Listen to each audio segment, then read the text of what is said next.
Habíamos visto cómo terminada la fase militar de la intervención de la Confederación Norteamericana y Británica en Irak, quedan una cantidad de interrogantes.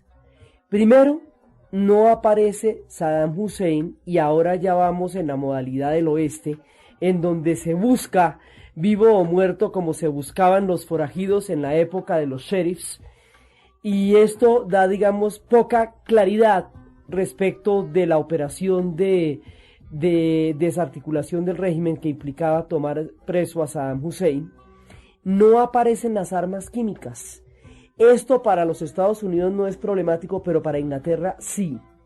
Los ingleses tienen unos debates muy grandes porque al no aparecer las armas químicas no queda claro para qué se hizo el ataque si las armas de destrucción masiva no se encontraron. Esto a Inglaterra le ha generado situaciones deficitarias y hay debate respecto a por qué es posible que haya una falta tan grande de recursos para la seguridad social en Inglaterra y sin embargo haya plata para una guerra tan costosa como la guerra de Irak. Y lo mismo que haya huecos en Londres como si fuera, digamos, cualquiera de nuestras ciudades, cuando esa es una de las ciudades bandera que ellos tienen, cuando mientras tanto hay guerras en Irak. Entonces hay cuestionamientos muy profundos en la Gran Bretaña acerca de haber inflado la información sobre la peligrosidad del régimen deliberadamente para justificar el ataque y de haber comprometido a Inglaterra en un esfuerzo económico gigantesco cuyos resultados no son claros y cuyas causas parecen no serlo tampoco. Esto está generando profundos debates en la Gran Bretaña, que además se tuvo que enfrentar a la Unión Europea para poder respaldar esta intervención. Desde el punto de vista norteamericano no pueden presentar los resultados en la medida en que lo habían pensado. Entonces, todavía no hay una manera de encontrar cómo manejar la nueva situación iraquí. La situación humanitaria todavía sigue siendo muy complicada y todavía hay una situación fuera de control. Cada vez aparecen más y más soldados muertos y hay digamos, como un repudio de la población. Sostener un ejército de ocupación es costosísimo porque compromete una cantidad de recursos y los Estados Unidos en este momento están en recesión. Entonces, para ellos, cada día que se mantengan las tropas de ocupación en Irak es un día más de costos altísimos. La recuperación del petróleo iraquí, que pensaban que se podía hacer rápidamente, no puede hacerse tan rápidamente porque después de 12 años de embargo y de la cantidad de guerras que han tenido, la infraestructura petrolera estaba devastada y eso no se puede recuperar así nomás. Y una vez que se recupere, ¿cómo se van a manejar esos recursos? Tratar de implantar instituciones que en Europa y en Estados Unidos tienen toda una trayectoria histórica, una razón de ser, una construcción como proyectos y como sociedades, en pueblos tan distintos, con orígenes tan diferentes como los que tienen los pueblos del Medio Oriente, es como un trasplante de una historia a otra, donde una cosa no tiene que ver con la otra. Entonces, estas instituciones democráticas que los norteamericanos han construido funcionan en Norteamérica, pero en Irak es otro tipo de composición. Allá la mayoría son chiitas. Los chiitas son fundamentalmente teocráticos. Estados Unidos rechaza un régimen teocrático, pero la teocracia sería la voluntad de la mayoría, si la mayoría son chiitas. Y de ser así, inmediatamente estarían en consonancia con Irán, con Persia, donde es el centro del chiismo mundial. Entonces, en lugar de liberar, digamos, un país para hacerlo proclive a sus intereses, crearían un bloque histórico concreto con los dos países más petroleros que hay, que son Irán y Irak. Entonces, es muy difícil, digamos, la coyuntura. Cada vez queda más complicado porque al no aparecer las armas de destrucción masiva, entonces quedan como si fuera un problema del régimen. Pero si usted puede desarticular un régimen porque no le parece, ese también es un argumento muy complicado. Entonces, en este momento hay muchos interrogantes respecto a la posguerra de Irak, porque no hay ninguna claridad y cada vez la hay menos sobre las causas que la llevaron, sobre los resultados concretos No hay una manera en que el pueblo iraquí, precisamente, habían intentado no tocar esa región porque era la caja de Pandora. Pues ahorita está abierta la caja de Pandora. Ahorita viene el problema del Kurdistán. Y el problema del Kurdistán implicaría desmembrar a Turquía o a Siria o a Irak o a todos ellos a la vez para que existiera el Kurdistán. Entonces eso se desató ahorita. El problema de los chiitas los junta con Irán y da un bloque histórico complejo. Entonces aquí estamos ante una caja de Pandora que nadie sabe cómo va a poder llevar y los norteamericanos no parecen saber controlar porque es completamente distinta su percepción del mundo. Y lo que sí está pasando es que cada día empiezan a aparecer más y más soldados muertos. Entonces, cuando usted coge la lógica de una ocupación, usted empieza a sospechar de toda la población porque cualquiera puede ser un enemigo y usted empieza a sentirse atacado por la población, pero usted se supone que es un ejército de liberación que había ido allá para liberarlos y se siente asediado por ellos.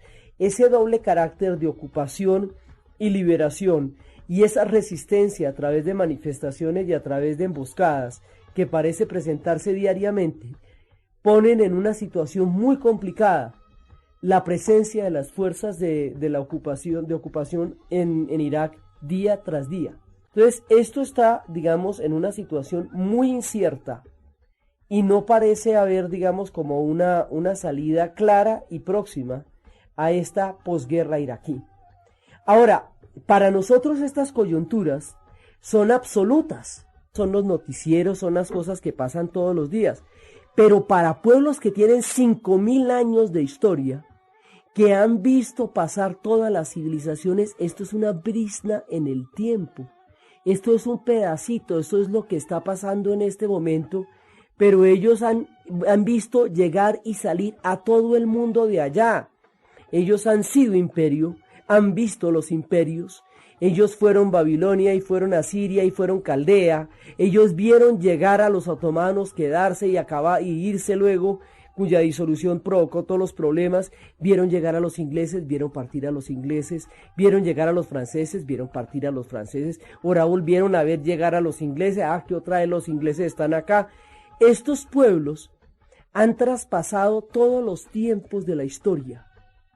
Entonces, lo que está pasando ahorita es muy importante en términos de, digamos, de los resultados que vaya a generar en el futuro, pero es una brizna en la historia inmortal de estos pueblos que han atravesado tantos siglos de civilizaciones.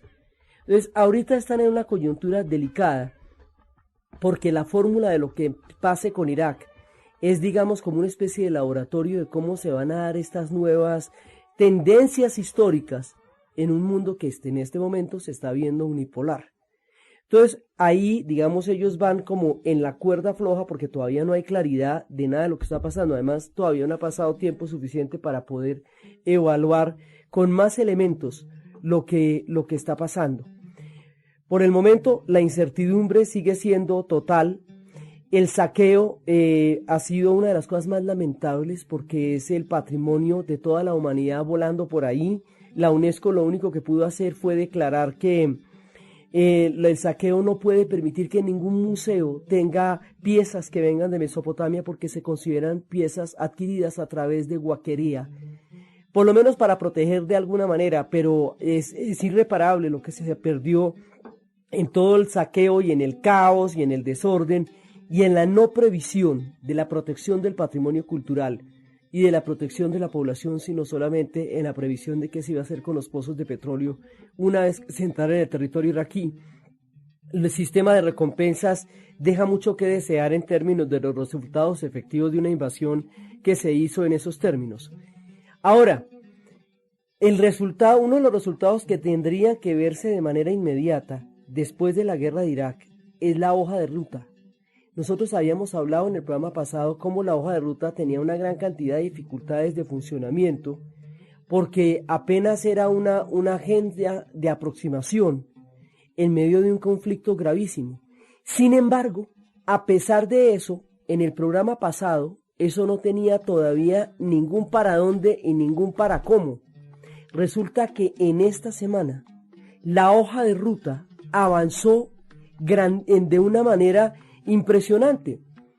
En esta semana ya el ejército de Israel desocupó Belén, volvió a entregar, porque ¿qué es lo que pasa? Había una serie de territorios que se habían pactado en los acuerdos de Oslo como parte de la autonomía palestina. Esos territorios fueron reocupados por el ejército israelí a partir del recrudecimiento del conflicto, cuando Ariel Sharon se paró en la explanada de las mezquitas y empezó, digamos, la fase ya más aguda de confrontación. Entonces ahora lo que hicimos fue desocupar Belén.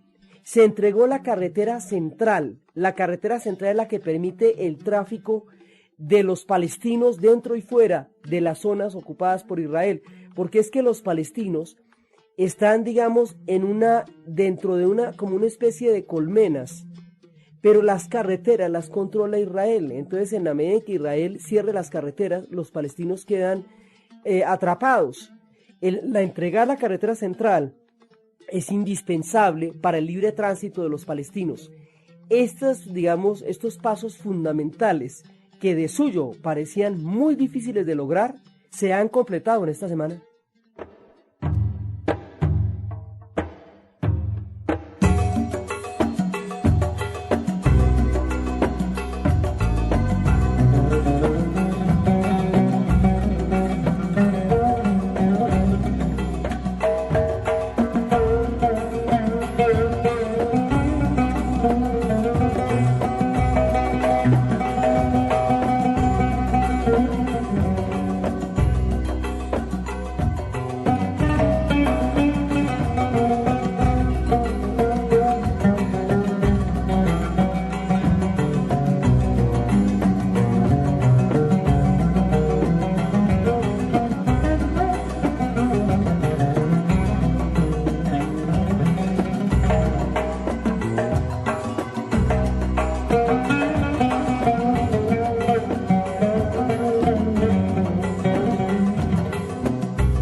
La hoja de ruta se hace sobre la posguerra iraquí, digamos, como una manera de mostrar resultados también en la política del Medio Oriente, y como una forma de mostrar que efectivamente se pueden cambiar cosas o se deben transformar cosas allá.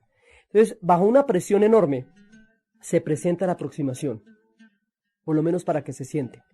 Ya con el despeje de la ciudad de Belén, con el despeje de la carretera, con la promesa de empréstitos para reconstrucción de Palestina, porque hay una gran cantidad de territorio palestino destruido por todas las retroexcavadoras y la política, digamos, de destrucción de viviendas que Israel ha tenido contra Palestina a lo largo de toda esta época de confrontación, porque como se daba esa retaliación entre, por un lado, la bomba en los buses, y por el otro lado se contestaba con el misil en las calles y con la destrucción de viviendas y las aplanadoras pasando por encima de los barrios. Entre una y otra cosa, Palestina está prácticamente destruida, su economía está afectada. Entonces, ahorita se está hablando ya de empréstitos para reconstruir Palestina de la situación tan terrible en la que se encuentra en este momento. Ahora, aquí todavía no tocamos problemas de fondo, es decir, no tocamos el retorno de los palestinos, 3,5 millones de palestinos que están en el exilio y que al retornar crearían, digamos, una muy compleja situación demográfica, pero que tienen derecho a esa tierra porque esa tierra es de ellos también. Y en la misma medida en que la utopía del Estado de Israel contemplaría el que habría una tierra para todos los judíos a donde ellos pudieran llegar, los palestinos tienen derecho a esa tierra también. Entonces, el retorno es uno de los puntos, eso no se ha tratado. Jerusalén, el otro punto clave, Jerusalén, que los judíos lo tienen como su capital, que los palestinos lo reclaman como la capital de su futuro Estado y que la ONU lo reclama como una ciudad de patrimonio de la humanidad universal, abierta a todos, aún está en cuestionamiento. Digamos, lo grueso es básicamente el retorno y Jerusalén. Hasta allá no hemos llegado, Pero estamos en una situación como la de Oslo, es decir, estamos en el momento en que estaban antes de la reinvasión de los territorios, y esos avances se lograron en solo una semana, cuando en los últimos 2 años no se había avanzado absolutamente nada. Entonces la hoja de ruta cogió esta semana una dinámica y una aceleración en el proceso que no parecía previsible cuando empezamos a hablar de ella la semana pasada, en la cual las cosas no tenían una perspectiva inmediata, y en este momento la están teniendo. Entonces, aparentemente está empezando como a fabricarse las condiciones de una salida, y ya los mismos que torpearon en el otro momento los acuerdos y que en otro momento crearon las provocaciones, están hablando hoy de paz, están hablando hoy de aceptación de los términos de los acuerdos, y están hablando de conciliación. Esos términos no se habían vuelto a usar. Ya están contemplando treguas de parte de fracciones del Hamas, de los grupos del Hamas, que están empezando a contemplar la posibilidad de una tregua. Entonces, digamos, se han desbloqueado factores muy importantes. Todavía faltan cosas de gran envergadura, pero están empezando a aparecer salidas en una situación que no tenía ninguna hasta hace muy poquito, y llevaba alrededor de 2 o 3 años de estancamiento, de confrontación y de agudización del conflicto. Entonces, digamos, esa es una parte importantísima. Lo mismo, ellos tienen un conflicto tan largo que esta es esta fase del conflicto, porque pues para ellos han pasado los últimos 48 años en guerra a partir de esto, y están de nuevo en un camino que los acerque a una posibilidad de convivencia. Y eso siempre es una esperanza, y eso siempre es muy importante, porque la lógica del exterminio, de irse los dos pueblos a pique, exacerbando el odio hasta las últimas consecuencias, es una de las dinámicas más destructivas y más estériles que los pueblos puedan enfrentar en los terribles y diversos y turbulentos caminos de la historia. Entonces la hoja de ruta va saliendo adelante poco a poco, pero va saliendo adelante a pesar de las grandísimas dificultades con las que se inició. Los demás países del Medio Oriente están intentando cada uno ver cómo se reacomoda dentro de las nuevas circunstancias. Irán en este momento enfrenta una profunda reforma interior. Irán tiene un problema gravísimo en la medida en que Hatami subió como reformador, subió por la revolución de los blue jeans, subió para dar una conciliación entre Oriente y Occidente.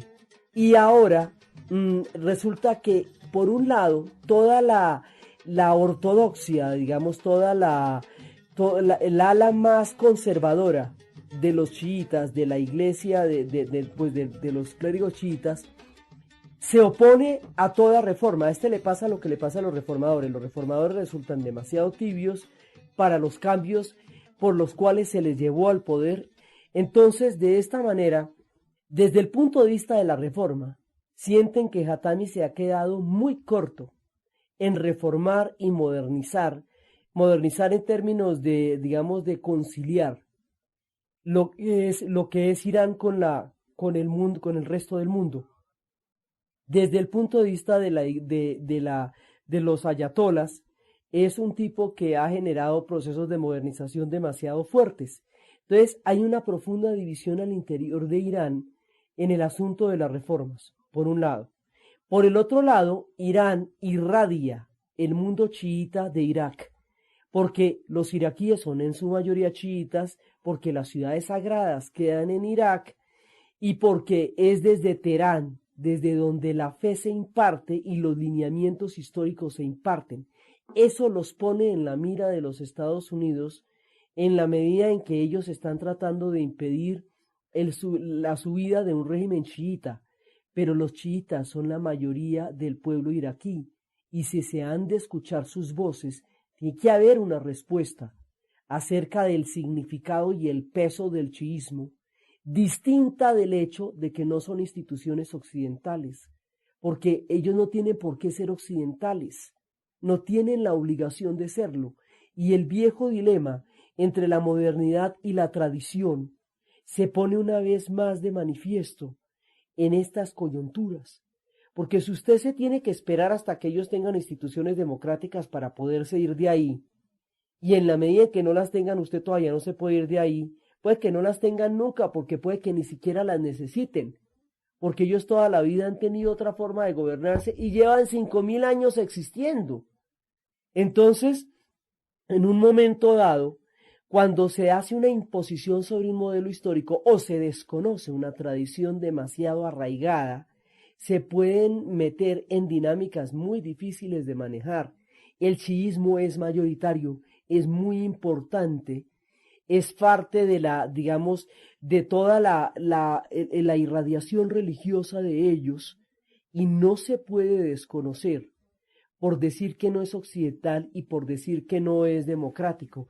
Ellos no tienen por qué ser occidentales, ellos no lo son y no han aspirado a serlo.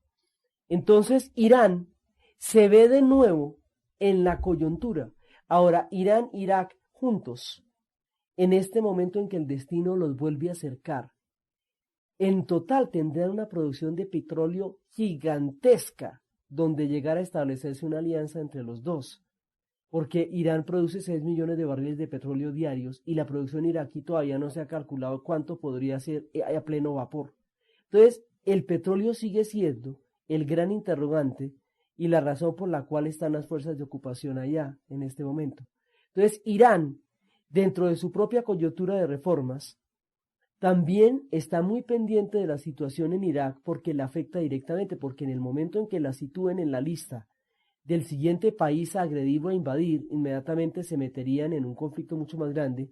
Irán no es un país que haya pasado 12 años de embargo, es un país que ha sobrevivido una revolución que logró sobreponerse a todos los cambios históricos, que se fortaleció con el tiempo, que ha tenido su control sobre la producción petrolera. Es un país fuerte, pujante, y que de todas maneras tiene todo un peso histórico y político muy grande.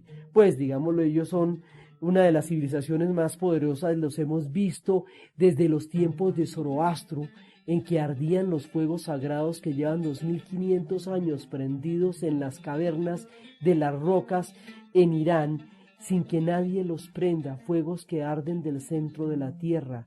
Los hemos visto con Jerjes y con Darío, los hemos visto con el chiismo, los hemos visto en todas las condiciones históricas, hemos visto una y otra vez cómo los romanos no los derrotaron, cómo ningún pueblo realmente pudo con ellos, cómo cuando se convirtieron al Islam se convirtieron en sus propios términos y crearon su propia visión del Islam, cómo influenciaron el mundo árabe a través de su cultura, cómo a través de los versos de Omar Khayyam y a través de todo su legado de civilización los árabes tomaron de ellos gran parte de lo que constituyó su grandeza.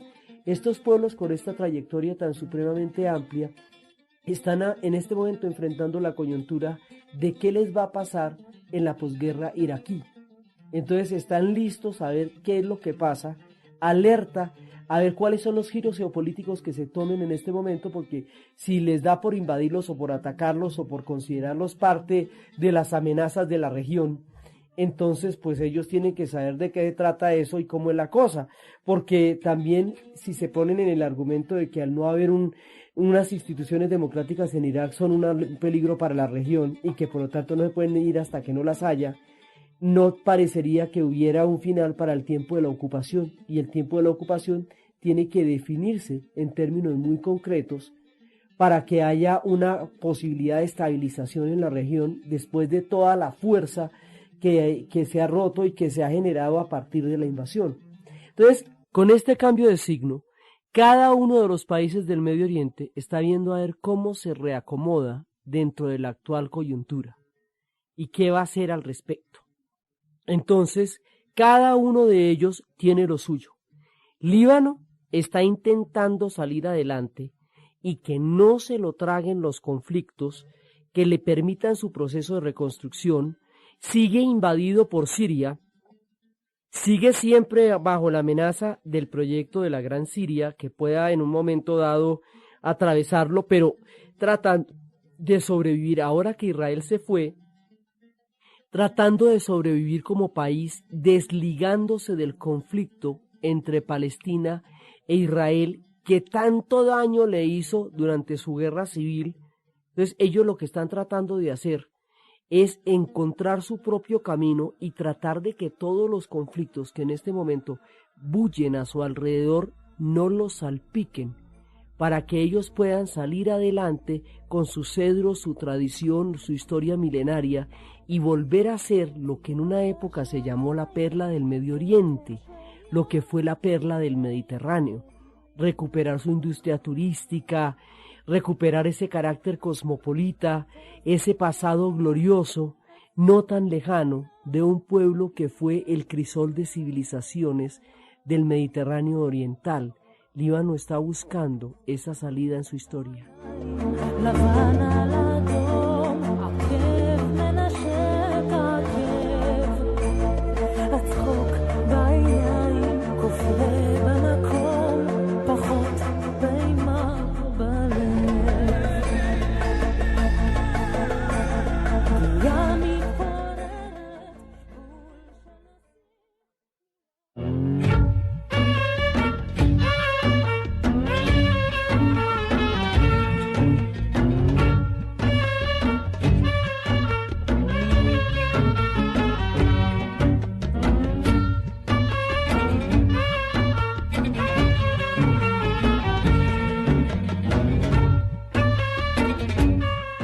Al igual que el Líbano, Jordania también tiene una situación muy delicada, porque los palestinos son hashemitas igual que los jordanos.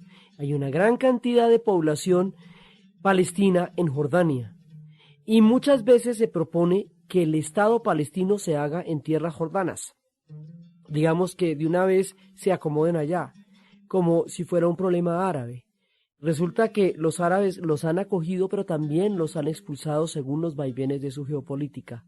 Entonces, lo que está haciendo Jordania es tratando de subsistir más allá de los conflictos, digamos, como estos conflictos engloban a toda la región, cada uno trata de sobrevivir dentro de su parcelita, a ver si logra una viabilidad dentro de su propio terreno. También Jordania está buscando recuperar el turismo y está buscando reactivar una economía alrededor de todos los tesoros que en ella se encuentran y tratando de desligarse un poco del asunto de lo que esté pasando en ese momento en Palestina, a pesar de que está íntimamente metida, pues porque la margen occidental del río Jordán, Cisjordania, es parte de los territorios que se le quitaron a Jordania en la Guerra de los 6 días.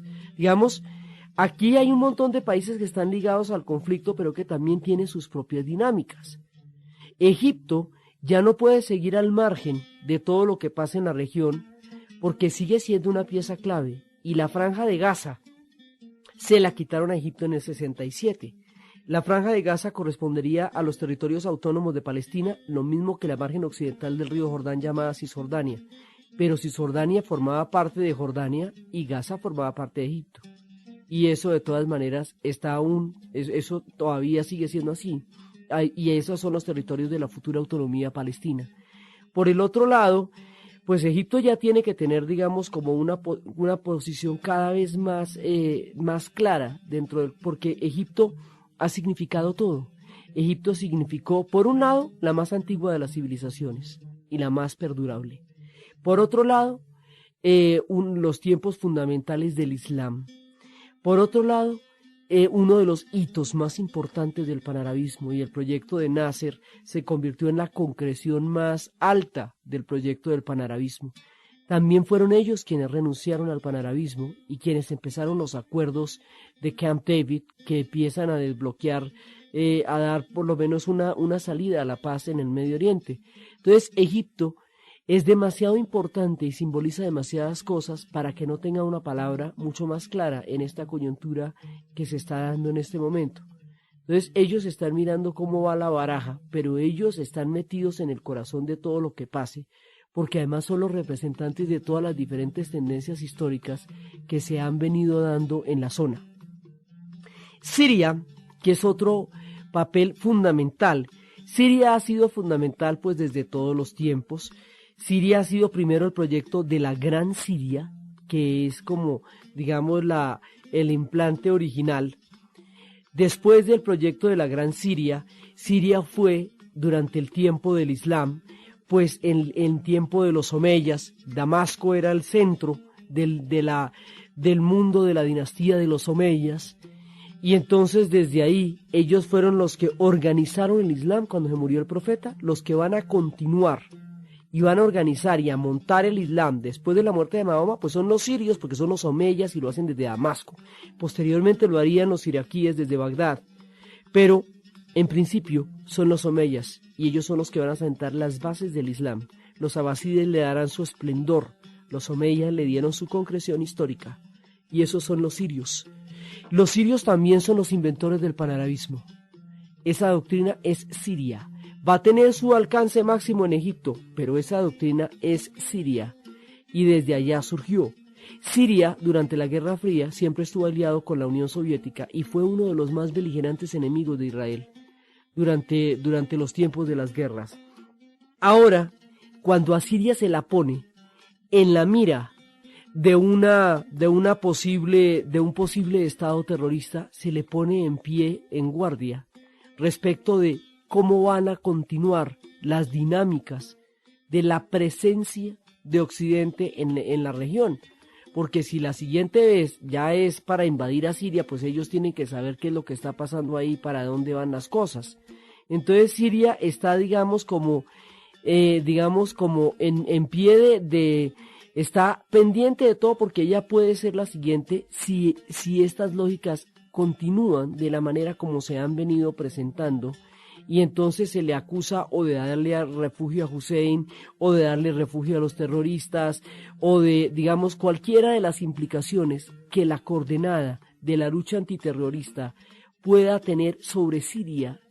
Es algo sobre lo cual ellos están profundamente atentos, porque eso en cualquier momento puede dar un viraje que se venga contra ellos. Entonces Siria está mirando cómo es la cosa. A Siria le deben los Altos del Golán, que se los quitaron en la guerra del 67. Y Siria debe la mitad del Líbano, que la tiene invadida y no se ha quitado de ahí.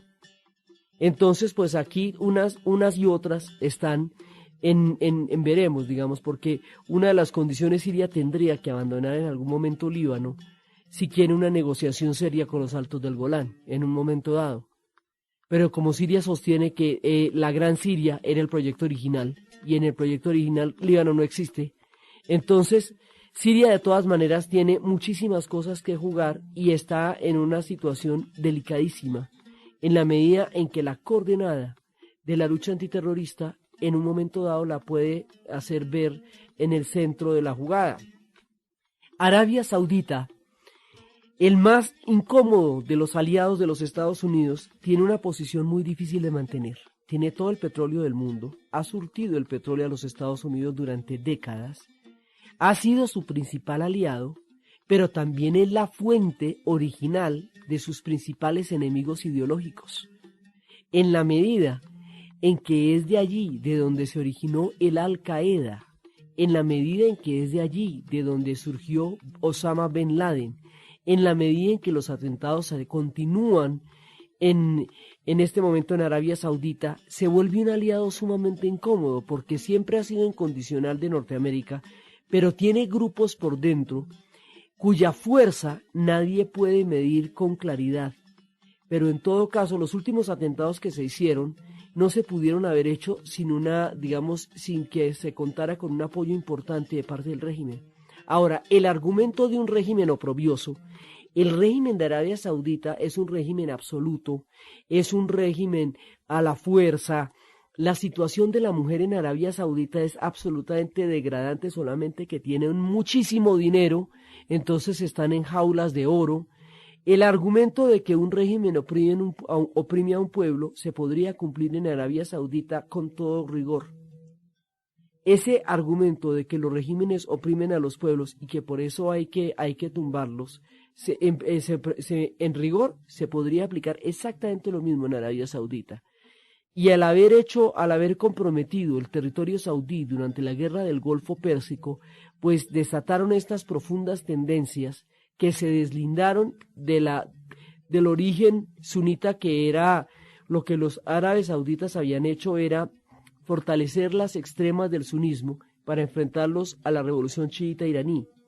Esas extremas del sunismo se les fueron de las manos después de que en tierras del profeta estuvieron las tropas norteamericanas.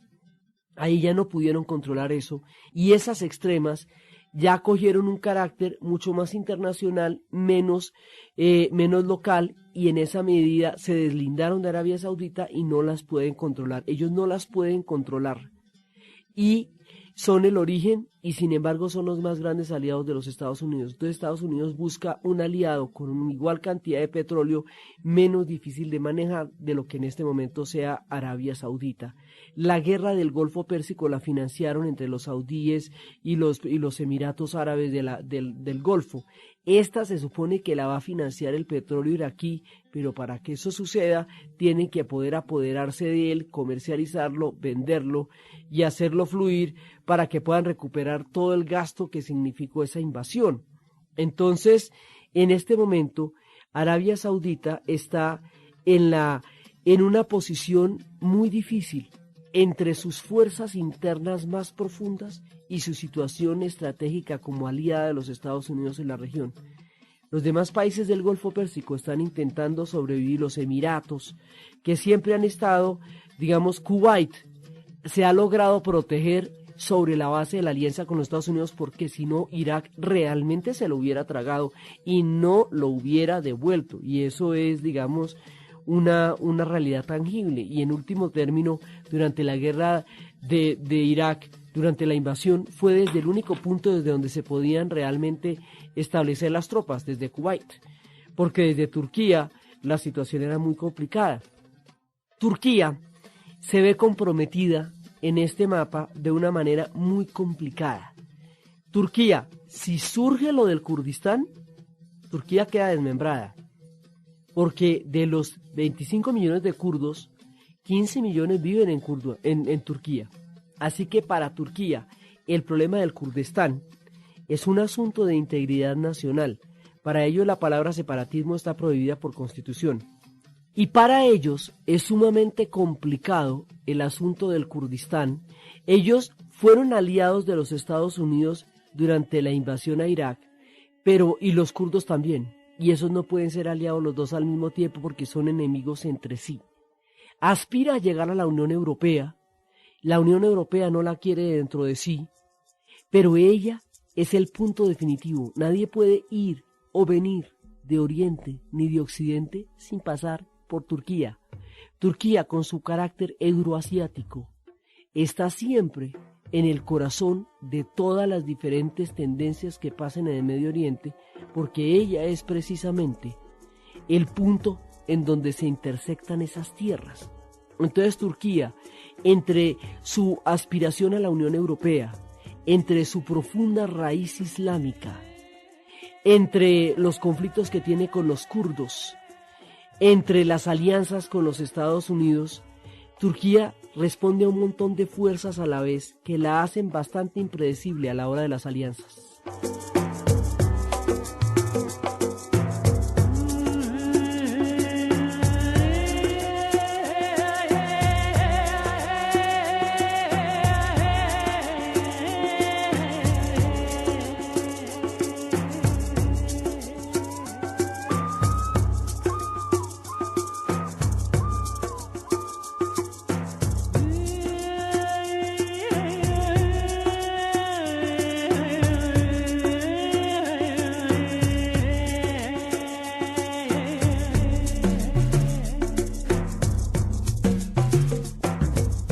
Todos estos pueblos están buscando una salida dentro de las actuales coyunturas. Mientras el petróleo sea la fuente energética de la sociedad industrial, estos pueblos están en la mira de todo orden mundial. Cada orden mundial se estrena en el Medio Oriente. A ellos les ha tocado la premier de todos los órdenes mundiales.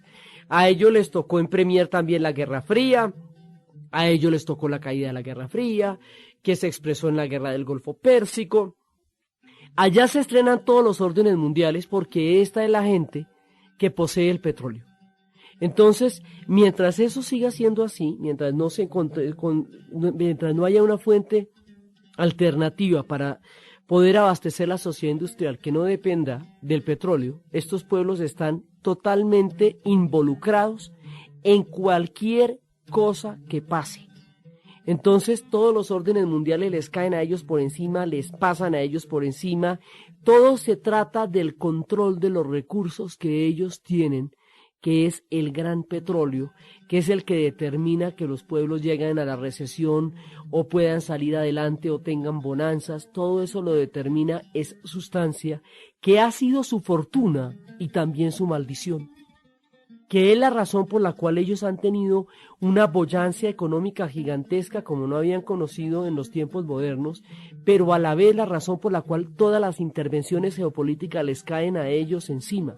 Eso es lo que hace que los rastreen las potencias, que se los repartan, que los dividan, que los declaren protectorados, que les busquen fórmulas para disfrazar de otras formas y de otras maneras el viejo truco de querer apoderarse de los recursos petroleros que esta gente posee. Así que ellos lo que tratan es de sobrevivir en una coyuntura tan difícil como la que significa estar en el centro de 3 continentes y poseer el recurso que abastece al mundo de energía. Entonces ellos en esta época tratan de sobrevivir a eso, y toda la época de la modernidad han estado marcados por el petróleo.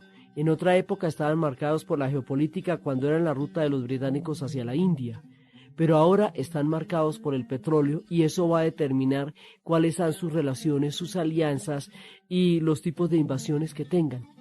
Estos pueblos han sobrevivido a muchas cosas, han visto pasar muchísimas tormentas de arena, han dejado un legado de civilizaciones muy grandes.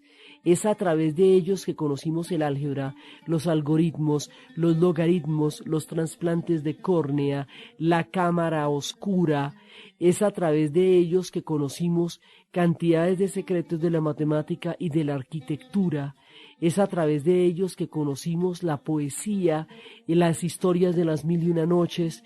Es a través de ellos que hemos conocido un gran bagaje, las universidades, de lo que Occidente considera hoy tesoros de su propia cultura, pero que son del origen de estos pueblos.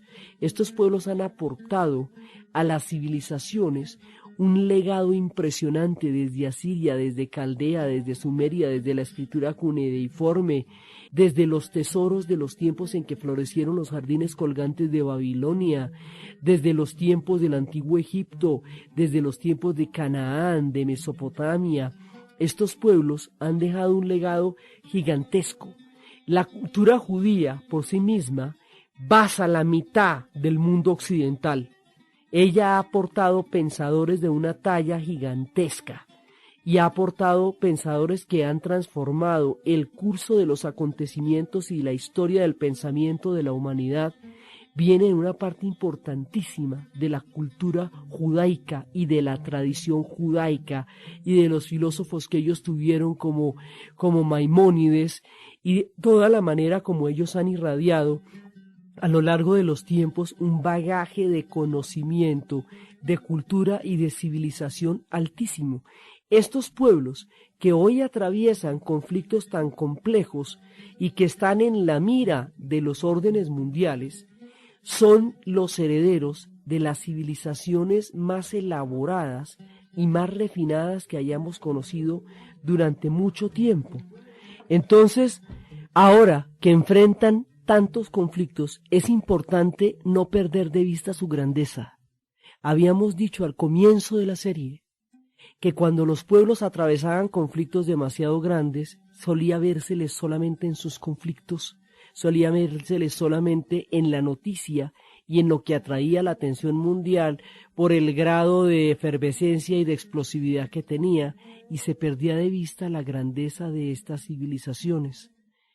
Por eso, en este momento es importante, más allá de la coyuntura, del momento presente, de la brizna de tiempo, que significa lo que en este momento es noticia, no perder de vista la grandeza, la magnificencia, el poderío de pueblos que han inventado mundos enteros, civilizaciones magníficas, monumentos esplendorosos, pensadores de grandes tallas, catedrales de pensamiento y grandes monumentos de la arquitectura.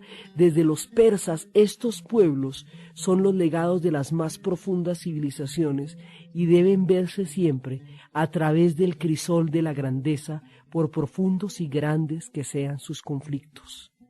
Entonces, así, de esta manera, mirándolos en lo profundo de sus civilizaciones, sobre los crisoles de la eternidad de los tiempos, sobre los 5000 años que hace que habitan la tierra, nos despedimos de la historia del Medio Oriente, dejando el legado desde los jardines colgantes, desde Nínive, desde Babilonia, desde Asur, desde Egipto, desde Canaán, desde los cerros del Líbano, desde la grandeza de estos pueblos sagrados cuyas religiones han irradiado el planeta entero. Nos despedimos de ellos con toda magnificencia, esperando para su futuro tiempos mejores de los que han vivido en los tiempos hasta ahora pasados, y esperando para ellos que su grandeza siempre, siempre se preserve. Entonces, desde las arenas del desierto y desde la inmortalidad de estos pueblos que han visto los soles del comienzo y del fin de todos los tiempos,